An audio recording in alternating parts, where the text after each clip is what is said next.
what happened a week ago or so, 10 days ago, I think is emblematic of the lack of trust of the Western system. The BRICS preliminarily agreed upon settlement token called the unit. Let me back up and kind of lay the foundation for it.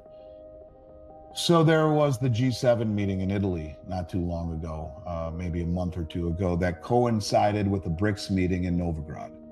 And the Saudis were invited to the BRICS meeting, to the G7 meeting in Italy, and they turned it down. They said, no, we can't make it. But they sent their delegates to Novograd, to the BRICS meeting, where we see Dilma Rousseff, the former president of Brazil. Well, she comes out and she says, we've agreed in principle to a new settlement currency. And it was done on the sidelines at this meeting with Sergei Glaziev and Vladimir Putin. And the reason I've been saying for almost 4 years that there would be a common settlement currency with the BRICS is because Glaziev has told us that for almost 4 years in dozens and dozens and dozens of interviews. That he was the architect of it, the Eurasian Economic Union financial minister, and the architect of a basket of commodities and a basket of currencies. And this is the way we're going. And it made a lot of sense. I've talked about it a lot. Well, last year, by the way, when Dilma said this, she said, we've agreed to this new settlement token called the unit, which will be 40% gold backed, 60% a basket of BRICS plus currencies. They didn't say a basket of commodities the way that Glaziev had originally said. They said just a basket of gold. Now, gold, by the way, was the only other tier 1 reserve asset, is reclassified by the Bank of International Settlements in 2019, and the central banks have been buying it at a level the world has never seen. There's been over 40 banks that have repatriated all of their gold from the New York Fed, which gave access for the last, I don't know how many years, 50 years, to the COMEX, and the Bank of England, which always gave access to the LBMA, the two primary trading hubs in the world. All of these countries would leave their gold with the safety of the Bank of England and the New York Fed, with the ability to trade on those two platforms whenever they wanted. Over 40 banks have brought their money home from these places, and the easy way to brush it off is to say, well, that's because of weaponization of the treasury market. People want it in their own possession. Well, that's only part of it. The unit token says that it will be minted within the countries that possess the gold, within the borders of the countries that possess the gold, and have it independently and continuously audited. That's why a lot of these countries have brought their gold back. So this was something that was really accelerating. She said it would be traded over Project mBridge, which I've talked about for over a year. Project mBridge is a cross-border payment system that was developed by China, Hong Kong, Thailand, and the United Arab Emirates. And it was also done in coordination with the Bank of International Settlements Innovation Hub. And I've always thought about that it was kind of strange that the BIS would be involved with the BRICS, as the BIS is largely a Western institution. But my mind always glossed over that. And I would argue that was a mistake of mine. I thought it was interesting, but I'll get to this in a second, kind of frame it the right way. It became even more interesting when Saudi Arabia became the 5th full participant in mBridge. They had 30 or 40 observational participants, but you had 5 full-time participants, including Saudi Arabia. Now, mBridge is not compatible with the dollar. And if we are being told from the former president of Brazil, Dilma Rousseff, and she's the head of the BRICS New Development Bank, it's not a small fry. We've agreed in principle to a new settlement token called the unit, 40% gold, 60% BRICS currencies, traded over mBridge, and the SWIFT system is not compatible. So no SWIFT interference, no US interference. It gives them the ability to trade without having to go through the SWIFT system. Central bank digital currencies, and then a settlement token. So the idea was each country will trade back and forth their local currencies, keeping their own monetary house in order. Rupee for ruble, yuan for real, whatever it may be.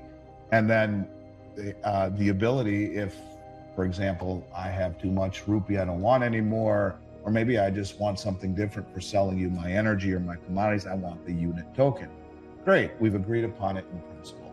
So this was all really interesting. Isn't the BIS a Western institution? And it, ding, ding, ding, ding, ding, ding, ding, in my head, I'm like, yeah, I've always thought that, but I guess I looked past it. That was a mistake. And we're talking back and forth, and you got the Fed who has initiated Project Cedar and Project Agora. These are their CBDC payment systems, cross-border payment systems, similar to mBridge. And we're talking, I said, it's interesting. I said, the BRICS just had their big meeting, and they were talking a lot about the WHO, the United Nations, the IMF, the BIS. It's as if they want to integrate with the West. And I said to her, maybe it was these big bankers who've controlled the world forever. Maybe it was their realization that, well, they can't have a one world currency like they've always wanted to have, but maybe a one world digital platform that they can control. So they helped develop mBridge, and they're also, of course, with Project Cedar and Agora. So they'll pull the strings from above, and maybe there's a couple of currencies, settlement currencies, or central bank digital currencies of other nations, but we can control the pathways.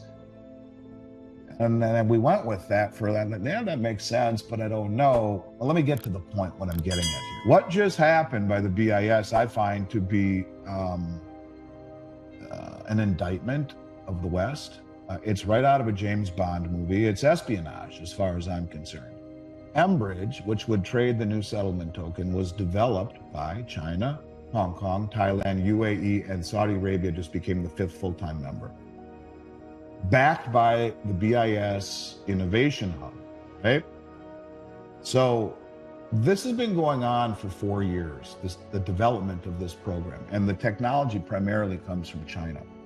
So you have a State Department official who comes out in conjunction with the BRICS meeting, and he says, alternatives to the SWIFT system and the undermining of the dollar's role threaten global democracy. What? Like, if that's not a quite a statement, to say that it undermine any alternative to the SWIFT system and the dollar's global role threaten global democracy.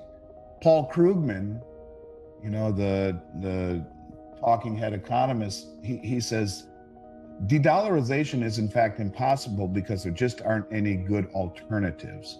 So you got Paul Krugman, this knucklehead, saying there aren't any good alternatives, and the State Department comes out and says alternatives to the SWIFT system and undermining the dollar's role threaten global democracy. Well, that goes back and forth, kind of contradicts one another. There are no good alternatives, but if any alternatives threaten global democracy, we have a problem with that. So let's get back to the story. So you have this guy named Augustus Carstens. He reminds me of Augustus from Willy Wonka, only grown up. Looks just like him. And he says, we cannot directly support, he's the head of the general manager of the BIS. We can not directly support any project for the BRICS because we cannot operate with countries that are subject to sanctions. I want to be very clear about that. And then you get Agatha Demarius, a senior policy fellow at the European Council of Foreign Relations. In the long run, there is no doubt that mechanisms like mBridge could be useful for China, Russia, or others to hide sensitive transactions from Western authorities. The underlying technology is, in fact, a tool to circumvent sanctions and potentially undermine the dollar's dominance in the global financial system. I mean, you want to talk about gross? The BIS wants to pull the plug on mBridge after 4 years of development, knowing it was for the BRICS to trade outside the SWIFT system. And at the 12th hour, after they've announced it, launched it, and it's operational, they say, no, we can't do this because Russia's being sanctioned, Iran is being sanctioned, we can't be part of this. Where the hell have they been for the last 4 years? Why was this not brought up before the big BRICS meeting, before it was launched, before they tell the world we have a settlement currency? It's right out of a James Bond movie. It is flat out espionage as far as I'm concerned.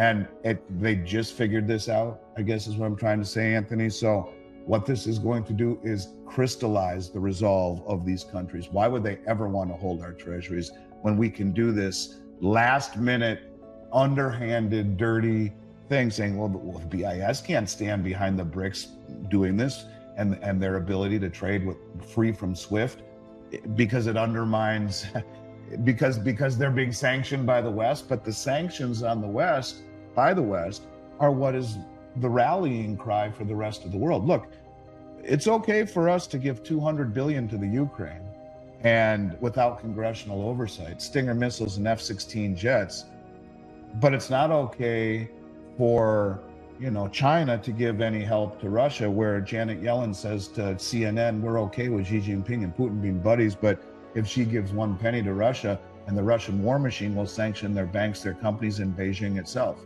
It's the hypocrisy that these countries say this is ridiculous, that they feel that it doesn't matter what we do. It doesn't matter that we invaded Iraq 20 years ago under false pretenses, never found weapons. So they've officially applied to BRICS. They're kicking Western coalition forces out of the country. They've made trading in dollars illegal, and there are no banks left in Iraq that hold any green dollar bills. As of January of last year, they're gone because of this. So what I'm getting at is that what the BIS just did, which is a Western institution, is exactly why these countries are aligning. Yes, it will certainly set them back a bit, but I do believe that it will only reinforce the reasons why they are banding together.